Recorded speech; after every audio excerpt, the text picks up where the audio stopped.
Hey guys, welcome to 3 Minute Thursday. The question I want to address today is how could you serve a God that would allow horrible, bad things to happen? What sparked this really is there have been a couple of news stories this year that have really captivated my attention, and one of them is the story of Steve Jobs and his death. And I like the Apple products and things of that nature, so I looked into everything that I could get my hands on after he died just to see what his faith was about, things of that nature. And I read in one of the blogs that was written about him that when he was just an early teenager going to church with his mom and dad, he asked the pastor one day, "Does God know about all the starving children in the world?" And the pastor said, "Of course he does. God knows everything." And that's right. God does know everything.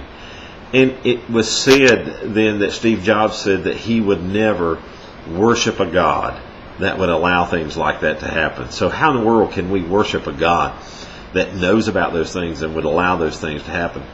Folks, the truth is that when Adam and Eve sin entered the world, things drastically changed. God said to Adam and Eve, "You're going to work the land and things are going to be harder than they would have been."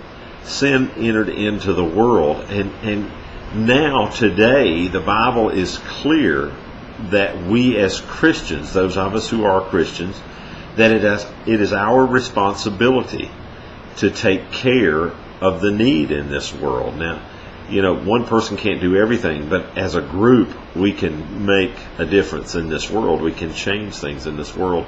In Matthew chapter 25, Jesus says at the end of time, the sheep are going to be separated from the goats, and he's going to say to one group, "When I was sick, you cared for me. When I was in prison, you visited me. When I was hungry, you fed me. When I was thirsty, you gave me something to drink." And those people said to him, "When did we ever see you thirsty or hungry or naked or in prison?" And Jesus said, "When you did it unto the least of these, you did it to me." So the Bible teaches that when we do things for those who are in need, those who need help, that it's the same as if we're doing it for Christ himself.